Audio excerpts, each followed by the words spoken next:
പുതിയകോട്ട ജമായത്തിന് കീഴിൽ ഖുർആൻ മനഃപ്പാഠമാക്കിയ വിദ്യാർത്ഥികൾക്ക് സന്നദ്ധാനം നടത്തി. ജമായത്ത് അങ്കണത്തിൽ വെച്ച് നടത്തിയ വിപുലമായ പരിപാടിയിൽ 35 വിദ്യാർത്ഥിനികളാണ് സനത് ഏറ്റുവാങ്ങിയത്. This news sponsored by Emmanuel Silks, Kanhangad, Kannur and Thrissur.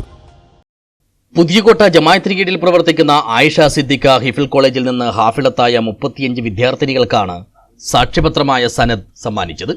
Jamaat അങ്കണമായിരുന്നു വിപുലമായി നടത്തിയ പരിപാടിയുടെ വേദി. ജമായത്ത് പ്രസിഡന്റ് അബ്ദുള്ള കുഞ്ഞി ഹാജിയുടെ അധ്യക്ഷതയിൽ കാഞ്ഞങ്ങാട് സംയുക്ത ജമായത്ത് കമ്മിറ്റി പ്രസിഡന്റ് പാലക്കിസി കുഞ്ഞാമത് ഹാജി പരിപാടി ഉദ്ഘാടനം ചെയ്തു.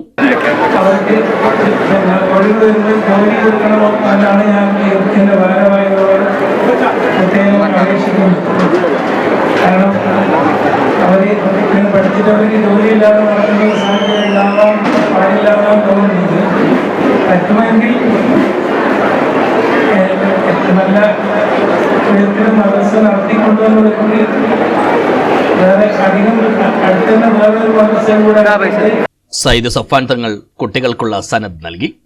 ക്യാഷമാടും സ്വർണവും കുറ്റിക്കോൽ ഇബ്രാഹിം ഹാജിയുടെ ഭാര്യ സൈനബ ഉമ്മ സമ്മാനിച്ചു. ഡോക്ടർ അഷ്റഫ് കുറ്റിക്കോൽ വസ്ത്രങ്ങൾ വിതരണം ചെയ്തു. OP അബ്ദുള്ള സഖാഫി സനദ് പ്രഭാഷണം നടത്തി. Thayal Anthumayi Haji, A Hameed Haji, Basheer Arangadi, Abdul Sathar, Aboobacker Saudi, Haneefa Ibrahim Palatt, Ashraf Hassan Haji, PM Kunhabdul Haji, PA Rahman, Muhammad Moulavi, Moidu Kushal Nagar, PK Kasim, Surur Moidu Haji, KPR Faisal, engineer Sharif തുടങ്ങിയവരും സന്നദ്ധാന സമ്മേളനത്തിൽ സംബന്ധിച്ചു. News bureau, Kanhangad.